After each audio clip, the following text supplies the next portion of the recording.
welcome back, guys. You're still tuned into the home of the Sports Lounge, TSL Mondays, and you're now in the Formula One segment. And with me, I have two very exceptional individuals who I would say are passionate about this, are passionate about the sport, just like me. And to my right, I have Malik. Yeah, I have Malik with me and Treasure, who was on the previous basketball segment. So diving straight in, we just came out from a race weekend in Qatar Losail International Circuit, and it was one race that was very, very interesting to watch, especially considering the fact that both individuals I have with me are strong supporters of separate teams. Yeah.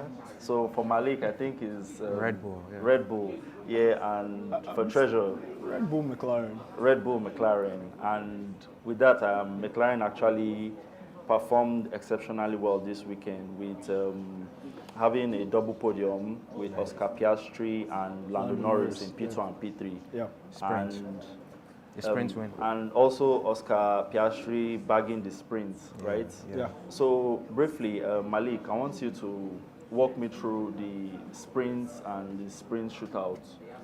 All right. So this was the first race in Qatar. Yeah. The last one was in 2021, Yeah, which 2021. Lewis Hamilton won. Yeah.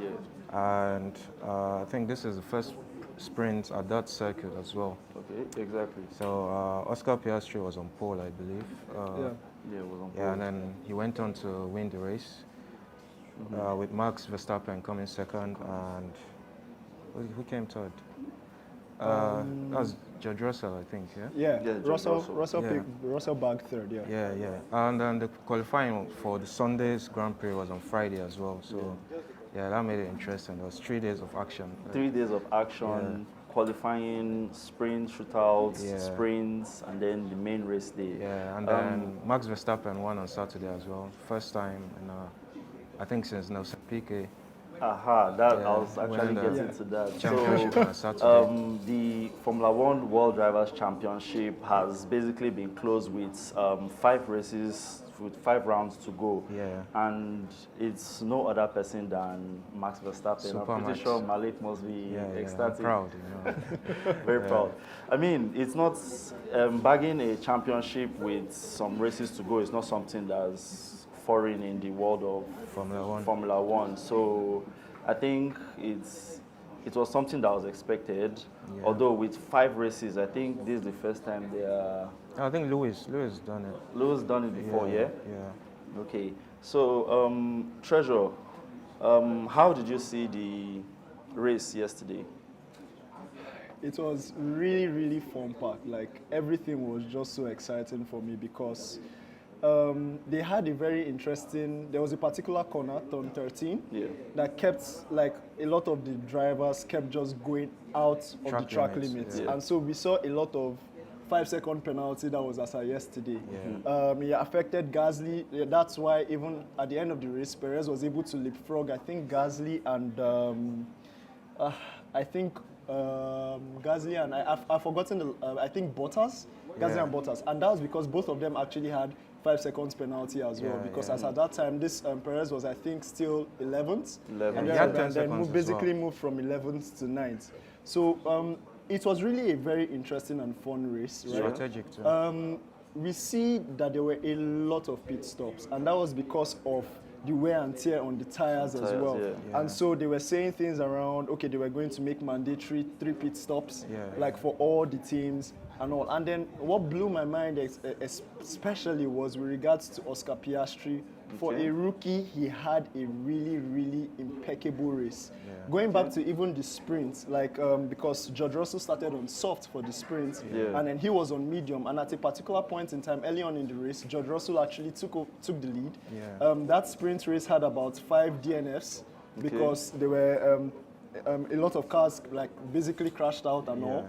And we see the fact that even with regards to that, Oscar was still able to like keep his nerve, keep his composure, and able to retake his lead from Russell, and then actually still hold out Max to be able to actually win that sprint race. So I believe like we're beginning to see a lot of like what Oscar actually brings to the table with the kind of car that he has, right, at his disposal. So yesterday was really, really, really interesting. It was also interesting to see what Max would do, and Max was Max. It was Max. Max was Max. Even though he had won the rocket ship. Even though he had won the Drivers' Championship, Max was Max. What do we expect? So, I mean, considering the fact that the race was fun-packed, was action-packed, I'm pretty sure you should have at least one driver out of the 20 on the track that stood out to you that you would give your driver of the day title to. Well, it has to be Oscar. Oscar Piastri, wonderful. So I guess it's going to be a triple driver of the day to Oscar Piastri because I mean it's well deserved. So why would you give Oscar Piastri? First of all, it was a tough race, and he's never raced at that track. Yeah. And you know we had drivers throwing up, drivers like Ocon, drivers going to the medical center as well because of how hot it was. So. Yeah, he was very impressive. You know, he reminds me of Max. Yeah, when Max started in his teenage years. That level of composure from a lot of rookies. Yeah, I mean, Sargent is a rookie. Sargent is also a rookie as well, and still performed. But I mean, we'll have to give the and then you can Oscar. You can compare with Daniel Ricciardo's performance last year. You know, it's a no-brainer. You can see why McLaren made the decision that they did to take Oscar Piastri. Yeah, how about you, Treasure? So I also went with Piastri. Though for me it was a really close one because Norris also had a very fantastic race yesterday. He moved from 10th and finished third, right? And he also had a very, very seamless race. And so it was actually, initially I said, oh, it was Norris, but I thought about it again and seeing what Piastri had done, even from the sprint shootout to the sprint race, down to the main race. And even for qualifiers, it was just because his track time got deleted because he exceeded the track limit. So Piastri was actually brilliant from the very get-go to the main race. And wonderful. so for me, and he managed to win something before Norris as well. And then something interesting to also even mention is this is the first race that Hamilton has not picked up points this season. So he has consistently picked up points in every single race. Grand Prix until this one, when he had that issue with George Russell. Let's actually dive into that incident. What do you think was the cause? So initially, when I looked at it, in my mind, as I saw the incident, I just said, no, it had to be Hamilton. It was Hamilton's fault. Initially, Hamilton was even arguing it until later on in the race when he had actually calmed down and he actually accepted that, it was his fault. Because if you actually look at it, Verstappen was on that corner.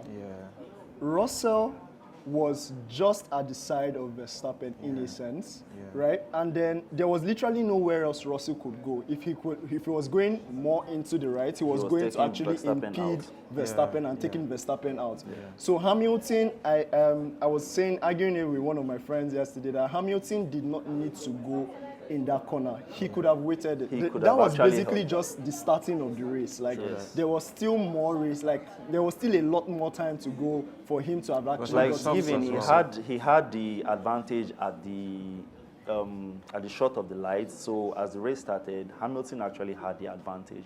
But going into that first corner, it was clear, it was glaring. I watched the highlights, I watched the replays over and over again because Hamilton is my man. So I want to be sure that, no, I can't just say you messed up without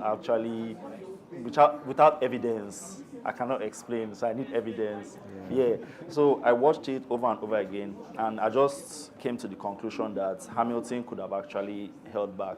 Fine, he had the advantage at the start, but getting to that corner, George Russell had the racing line. Verstappen was already ahead. There was nowhere George Russell could have gone. He could have taken out Verstappen if George Russell tried to avoid it. And he ended up taking himself out in the process and still acquiring penalties. So I mean, it was that's sometimes the champions don't. I believe it's been coming for a while as well. And Because, you know, it's the second race in a row. No, third actually. The third race in a row. Singapore, Japan. Yeah, I think it did, like, especially with Japan when they wanted to use Carlos Sainz's tactics against him. Yeah. And then he just felt like Hamilton should have actually stayed at his back so he could give Hamilton the DRS since Hamilton was on the fresher tires. Yeah. And then he felt like Hamilton had more of a chance to defend against Carlos Sainz. Hamilton pushed him off as well. And then Hamilton is like, if he sits there, Carlos Sainz is basically just going to overtake both of them and stuff. And so there's already kind of like a bit of a friction building up between both of them, both Russell and Hamilton, to see who is actually because Russell is not going there to be Hamilton's number 2. He also wants to challenge and get points on the bag. So we already see that tension building. I'm actually looking forward to see how like Mercedes is actually going to handle that, because I know Mercedes likes to give fair opportunities to all its drivers. So that being said, do you think there's a chance that there's going to be an internal team battle in Mercedes? I do see it happening. We're already seeing signs of it. Yeah. Right? We're already seeing signs of it.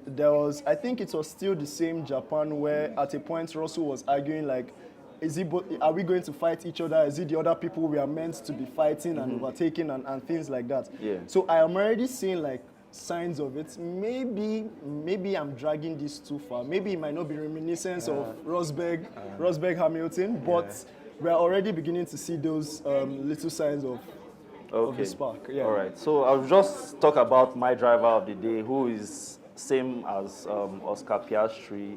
Reason being, I've been following his progress from 2019 to 2020, 2021, where he kept bagging championships in Formula Renault championship, in F3, in F2.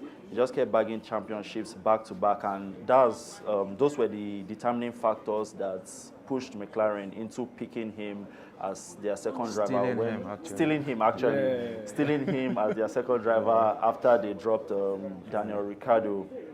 And coming into this weekend that just concluded, from the practice to the qualifying, I saw the stats for the practice. Oscar Piastri was the only driver that had the least laps, the least runs, with 20 runs, while other drivers had 20, 23, 24 runs, but he was still able to be in P1, I think, or P2 after the practice. Then going into qualifying, still proved his stance in Formula One, and then coming into the sprint shootouts, bagging the pole position, and then in the race, in fact, it was absolutely flawless. So we're going to go into the crowd to take a question now. Well, speaking about the Piastri and Norris issue, Treasure spoke about an internal issue at Mercedes with George and Anderson. I feel like it could mess up McLaren because they've had an amazing second half. But do we think that going into next season, there will be issues in prioritizing to get to pick number one driver? When you look at how well Piastri has done in recent weeks now, and of course, on normal day, you feel like Lando Norris is the one with the experience. He should be number one driver for McLaren. But when you look at how Piastri has done, do you think McLaren could also have that issue of prioritizing who will be an number one driver ahead of next season? Would any of my guests like to take that question? I think in most of the races, Lando usually has a better race pace than Oscar. Yeah. So, but I believe like if they continue being competitive, at some point it's gonna boil over as well. So interesting to see next season. To just add to that, I think it was in the Singapore Grand Prix where they actually went at each other, and then after the race there was a debrief, and the team principal literally tells them he doesn't want to see that kind of a thing again, because yes, you are racing for your individual points, but you're also racing for the team. So so far so good this season. I don't think they might have this issue, but posing into next season, like you actually said, I would actually love to see how they would handle that. I would really love to see how they will handle that. But I don't think they will have that issue this season. But next season, it might be a bit harder to be able to tame Piastri, especially if Piastri keeps going leaps and bounds, the way he's actually growing and becoming a bit more mature, knowing these things, gaining more experience and things like that.